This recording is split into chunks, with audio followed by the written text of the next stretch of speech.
Doula depuis 11 ans, maman depuis 12 ans, technicienne en travail social depuis 20 ans. Je suis Andréane Loubier, accompagnante à la naissance, et bienvenue dans mon univers où tous les sujets reliés à la maternité seront abordés au fil des semaines. De la grossesse aux premières années de vie, en passant par les émotions et les défis des nouvelles et futures mamans. Maman vivante, c'est bien plus qu'un simple podcast. C'est une invitation à vivre pleinement chaque instant de ton parcours de maman et de femme. Les doux comme les intenses, ceux qui font pleurer et ceux qui font rire, ceux qui épuisent comme ceux qui énergisent. Parce que ton rôle de mère est celui qui prend la plus grande place. Te sentir vivante comme maman, c'est te sentir vivante dans ta vie. Bienvenue dans ce 25e épisode. J'en profite pour vous remercier d'être là, à l'écoute, de m'envoyer vos commentaires, de me partager vos réflexions. Je suis toujours super reconnaissante de vous avoir dans mon univers et j'espère que vous trouvez des réponses à vos questionnements. J'espère que ça vous amène des belles réflexions. J'espère que vous profitez bien de chaque instant de votre maternité, de votre rôle de femme également. Et voilà, aujourd'hui, j'ai choisi de vous parler de comparaison. La comparaison entre mamans. J'ai fait un post dernièrement là-dessus et ça m'a inspirée pour cet épisode-ci parce que ce soit la comparaison entre femmes, que ce soit la comparaison entre mères, on le fait toutes, consciemment ou inconsciemment, on le fait. Mais pourquoi on le fait? Est-ce que c'est positif ou non de le faire? Est-ce que c'est toujours négatif de le faire? Bref, j'ai cogité tout ça, j'ai un peu lu là-dessus et je vous partage mes réflexions, mes observations. J'ai observé énormément autour de moi, parlé à plusieurs personnes. Donc, la première chose qui m'est venue en tête et que j'ai trouvé super positif, c'est que comme être mère, c'est complètement déstabilisant par moment, euh, qu'on doit veiller au bien-être de la ou des personnes qu'on aime le plus au monde, qu'on se demande toujours si on prend les bonnes décisions, si on fait bien les choses, qu'on se questionne quasi sans arrêt, puis qu'en plus, on est un petit peu fatigué.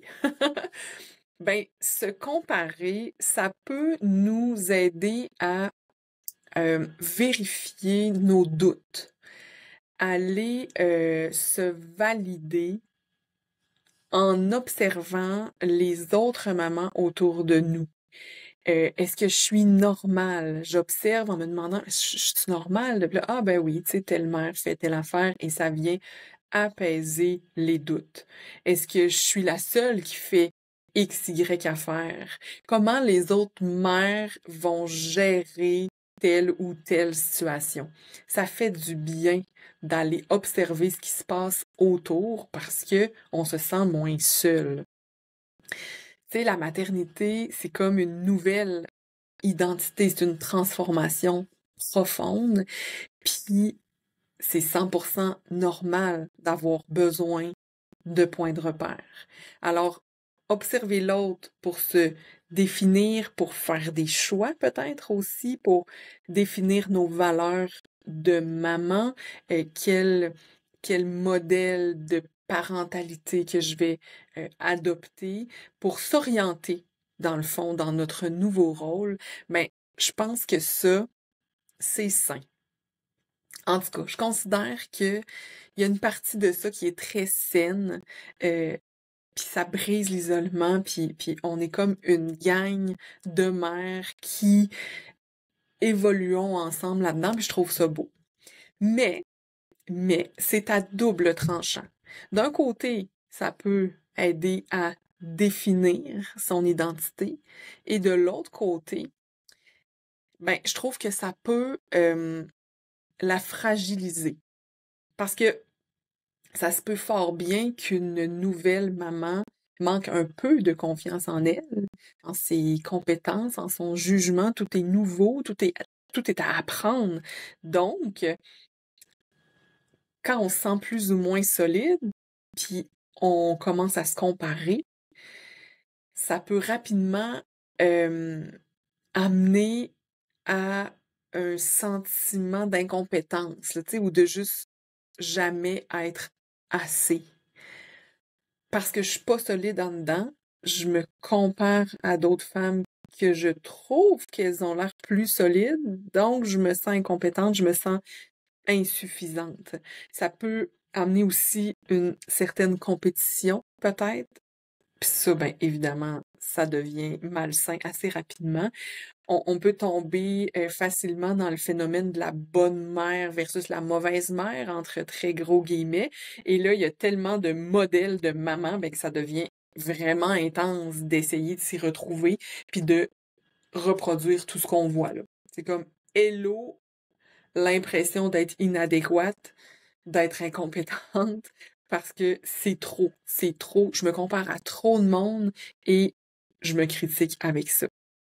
Et là, ben, on peut tomber justement dans la dévalorisation, puis tout ça peut s'enchaîner bien, bien rapidement. Puis dépendamment des personnalités de chacune, ben, certaines vont tomber dans la surcompensation, c'est-à-dire vouloir tout faire, en faire trop, se mettre une pression immense et bonjour l'anxiété, là, parce que si j'observe une chose que je trouve super chez une mère, là, je me compare, là, je me trouve poche, ben, je vais essayer de le faire. Puis là, oups, la mère après ça, une autre mère, complètement différente, dans un autre contexte, là, elle fait ça. Ah oui, moi, je veux aussi faire ça. Puis là, oups, là, je fais passer ci, je fais passer ça. Puis là, là, l'anxiété peut définitivement monter rapidement. Puis il y a d'autres femmes, d'autres types de personnalités qui vont aller plus vers des sentiments dépressifs, se sentir bonne à rien, plonger dans la détresse. Et là, on n'est pas en meilleure position dans ce temps-là. Mais dans tous les cas, ça peut clairement provoquer une perte de joie dans la maternité. Puis ça, à moyen, long terme, c'est pas soutenable. Ce n'est pas soutenable. On peut pas être une maman qui a pas de fun.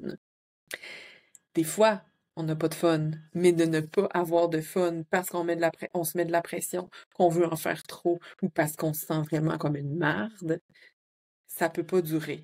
Je le dis tout le temps, vous le savez, je le dis au début de chaque épisode de podcast, je le dis partout sur mes réseaux sociaux. Se sentir vivante comme maman, c'est se sentir vivante dans sa vie. Fait que si comme mère, j'ai pas de fun dans ma vie non plus, parce que le rôle de mère, il prend tellement une grande place, surtout quand nos enfants sont tout petits, qu'on peut pas se sentir toujours triste et jamais avoir de joie quand on est dans notre rôle de maman. Donc, quand la comparaison est motivée par un manque de confiance en soi, en ses compétences, ben là, on est loin de ce que j'expliquais au début, c'est-à-dire que la comparaison devient une façon de se valider, de se faire du bien, de se définir, de s'outiller. On tombe plutôt dans le côté négatif de la chose, dans l'autre tranchant dont je parlais tout à l'heure. Et aussi, ben on s'en sort pas. Se comparer, ça peut emmener à la culpabilité. Ça peut être un déclencheur de la fameuse culpabilité. Parce qu'en observant les autres, si une mère a le sentiment de n'être jamais assez pour sa famille, ben bien sûr que elle va se sentir coupable. Tu peux avoir l'impression d'être suffisante, d'être assez, et là, je me mets à me comparer, et là, je fais comme, oh wow, tu sais, moi, je fais pas tout ça, puis wow, tu sais, je suis donc ben pas suffisante. Et mon Dieu, culpabilité, bonjour. Si elle juge qu'elle passe pas, la maman juge qu'elle passe pas assez de temps avec ses enfants en comparaison avec une autre mère, ben là, la culpabilité encore. Puis si elle correspond pas à ce qu'elle pense être une bonne mère, genre, ah oui, cette fille-là, c'est vraiment une bonne mère, puis mon Dieu, qu'on se ressemble pas, elle se sent coupable encore. Si elle se répète toujours qu'elle pourrait en faire plus, culpabilité. Si elle voit une autre femme qui a l'air tellement disponible et, et belle est amoureuse de son conjoint puis qu'elle est comme vraiment pas là actuellement, c'est comme mais culpabilité again, puis ça devient un cercle vicieux. Je me compare, je me sens coupable, je me sens coupable, donc je me compare pour me rassurer. Ça n'a pas de fin parce que ça rassure pas, ça fait juste augmenter le sentiment de culpabilité encore et encore de se comparer. Alors, qu'est-ce qu'on fait avec ça? Qu'est-ce qu'on fait avec ça? Parce que se comparer, c'est naturel, ça se fait spontanément, des fois ça se fait inconsciemment, des fois c'est même utile et positif. En plus, ben, on a accès facilement à de nombreux modèles de maman, donc c'est facile de s'y perdre. Par exemple, nos mères se comparaient peut-être à leur propre mère, à leur voisine, à leur cousine, ça s'arrêtait pas mal là. Nous, on a la planète entière à qui on peut se comparer via les réseaux sociaux, donc ça peut devenir gros. La clé pour se sortir de ça, selon moi, c'est la conscience. Prendre conscience de nos pensées et de nos émotions, c'est le point de départ. Prendre conscience que je suis en train de me comparer, premièrement, puis de ce que je me dis dans ma tête quand je me compare, puis de ce que ça me fait, de ce que ça me fait vivre. Si je suis au parc puis que j'observe une autre mère, ou si je suis en train de scroller sur les réseaux sociaux puis que je vois la vidéo d'une mère qui a l'air tellement en contrôle de la situation, puis que je m'entends dans ma tête me dire ouais ben en tout cas ça ressemble pas à ça chez nous hein, puis ou ben tu sais ouais elle est en train de jouer avec son enfant puis moi je suis assise sur le banc de parc parce que je suis ben trop brûlée pour jouer avec mon enfant puis que là la culpabilité, le stress, les paroles dénigrantes embarquent, ben c'est là qu'on a du pouvoir, c'est exactement là. De toutes sortes de façons, on peut toujours modifier nos pensées, les diriger ailleurs, les calmer pour apaiser les émotions qu'elles provoquent. Je dirais donc que prendre une bonne grande respiration, ça serait une première étape importante. Je prends conscience de ce que je suis en train de me dire, de ce que ça me fait vivre, puis je respire un bon coup. Fait que, mettons que je retourne sur le banc de parc, je vois une maman jouer, puis rire avec son enfant, être de bonne humeur, ça va bien, l'enfant va bien, tout le monde est heureux, puis là je me dis que moi je suis vraiment poche de rester assise sur le banc, puis que je devrais aller jouer, puis que pauvre mon enfant qui a une mère qui joue pas, puis que là je conclus que ben je suis pas une bonne mère. Fait que je réalise tout ça de comment je suis en train de me parler. Je respire un bon coup, puis je plonge. Comment je me sens?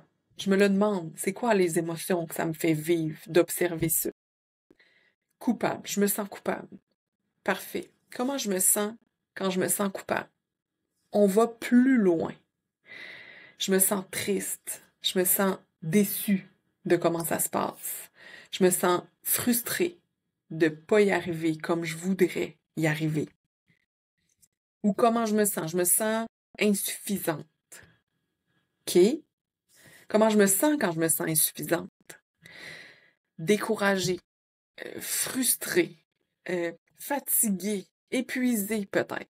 Et c'est ça qu'on accueille. C'est ces émotions-là qu'on accueille. Parce que sinon, on tourne en rond dans la culpabilité et dans toutes ces autres sensations-là qui sont en fait des jugements et des interprétations d'une situation. Ce sont pas des vraies émotions. La culpabilité, ce n'est pas une vraie émotion. C'est perçu comme une émotion, mais en fait, ça cache beaucoup, beaucoup d'autres choses. Et quand on est consciente de ces autres choses-là qui sont cachées derrière ces sensations-là de culpabilité, d'insuffisance, d'incompétence, etc., ben quand on voit c'est quoi les vraies émotions, qu'on les accueille, qu'on s'en occupe, qu'on se donne l'amour, l'empathie, ben les émotions, elles, s'apaisent.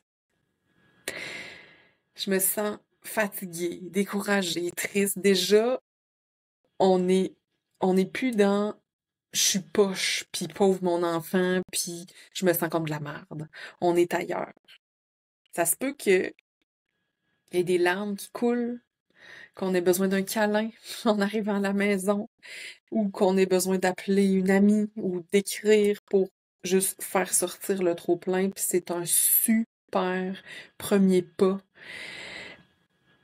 pour euh, aller plus loin là-dedans, puis se sortir des patterns, oui, de l'autocritique, puis de la dévalorisation, puis du jugement. On s'occupe des vraies affaires, puis on peut mettre des choses en place dans notre vie pour que ces émotions-là ça soit moins vive, puis éventuellement qu'elles reviennent plus du tout.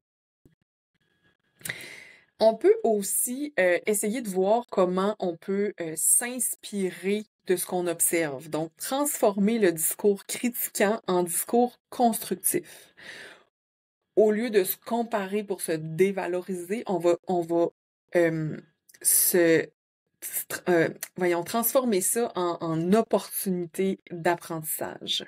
Donc, comme j'en parlais au début de l'épisode, on peut se comparer pour se valider, pour s'inspirer, pour se construire en tant que maman. Donc, une maman fait telle affaire, puis moi, ben, je suis pas capable. J'ai pas cette patience-là, j'ai pas cette énergie-là, j'ai pas cette compétence-là en ce moment. Ben, est-ce que je pourrais aller vers j'aurais envie de réussir ça, moi aussi. J'aimerais ça, être comme ça. Fait que je vais l'écouter, cette maman-là. Je vais l'observer pour peut-être noter des trucs. Je vais lui en parler pour échanger avec elle. Peut-être me sentir moins seule, un peu moins poche, plus soutenue. Donc, connecter avec cette énergie-là au lieu de se comparer puis se critiquer face à cette énergie-là. Hey, je peux pas passer à côté de la bienveillance, évidemment, la bienveillance envers soi. La fameuse phrase est-ce que tu dirais la même chose à ta meilleure amie, là? Un peu remâchée comme phrase, mais qui est tellement vraie, tu sais, parce que ça peut nous recentrer, ça peut nous aider à réaliser qu'on est parfois violente, honnêtement, envers nous-mêmes, puis ça, ben, c'est inacceptable. La bienveillance, c'est aussi reconnaître puis accepter nos limites. C'est normal d'avoir des limites. On vit pas toutes les mêmes situations, on n'a pas toutes les mêmes ressources, puis ça a un impact immense sur notre maternité.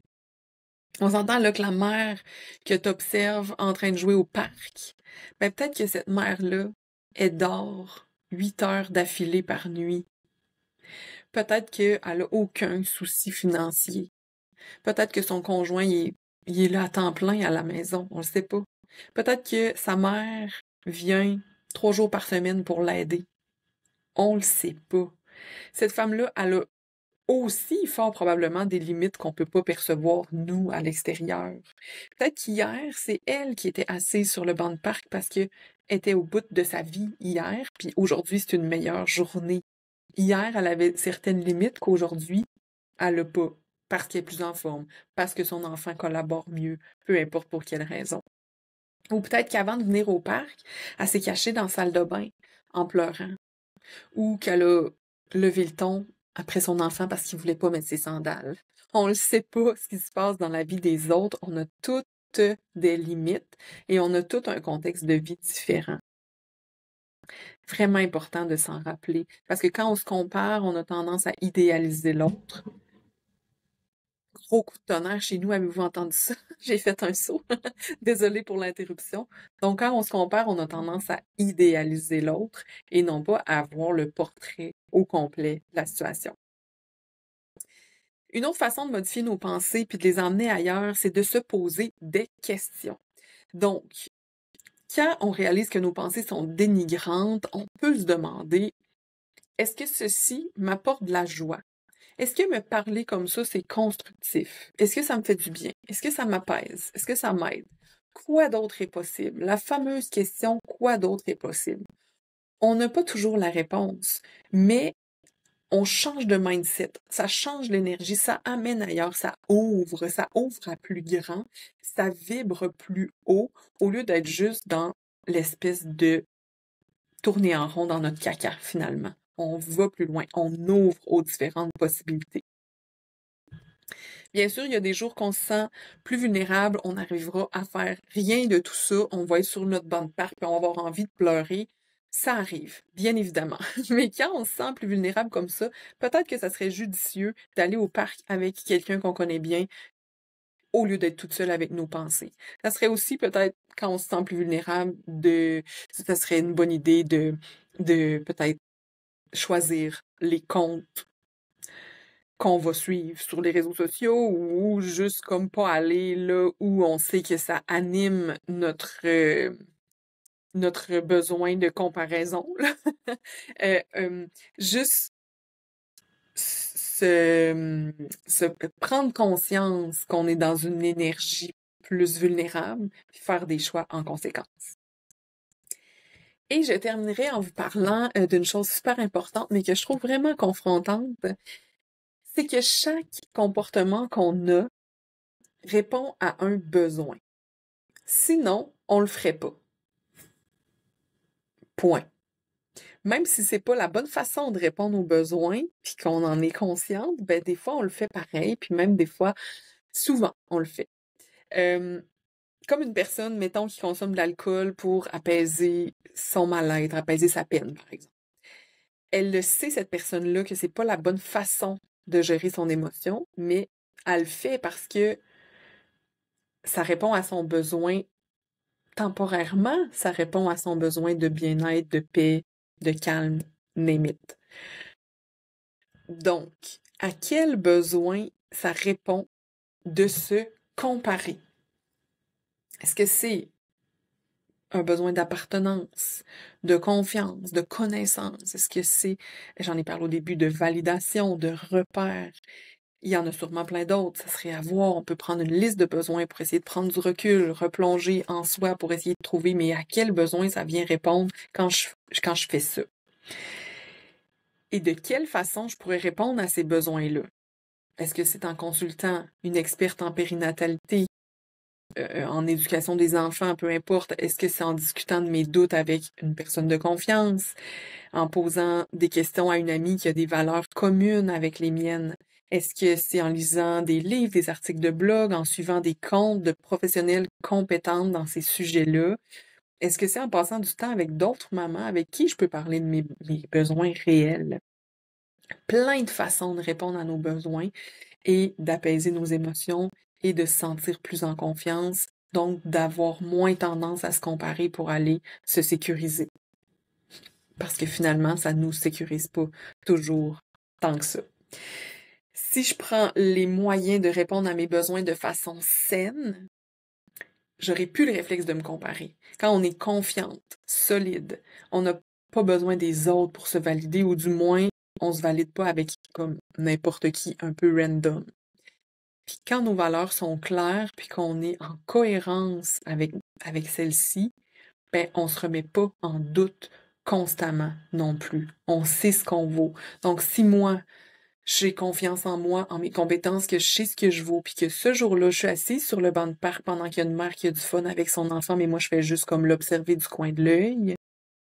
Je sais que cette journée-là, ça se peut que je vale pas grand-chose parce que je suis fatiguée, mon enfant n'a pas coopéré, je sais pas, peu importe quelle raison, il n'y a pas de bon, il n'y a pas de mauvais. Je le sais que cette journée-là, c'est pas la meilleure pour moi. Mais ça va pas remettre tout en cause ma maternité, mes compétences, ma valeur profonde. Parce que je suis solide à l'intérieur. Parce que j'ai répondu à mes besoins de façon saine. Ce sont vraiment des belles réflexions que je vous invite à avoir sans vous mettre de pression, sans vous comparer, bien évidemment. Tout ça dans le but d'évoluer tranquillement vers le chemin de la maman vivante, c'est-à-dire un chemin qui est plus doux, qui est plus parsemé de joie aussi. Donc, je vous invite à plonger là-dedans, à aller voir à l'intérieur de vous. Je vous souhaite des belles réflexions, des belles prises de conscience. Puis si vous avez besoin d'aide pour avancer là-dedans, faites-moi signe. Et en attendant, ben, je vous dis à très bientôt pour le prochain épisode. Ciao tout le monde!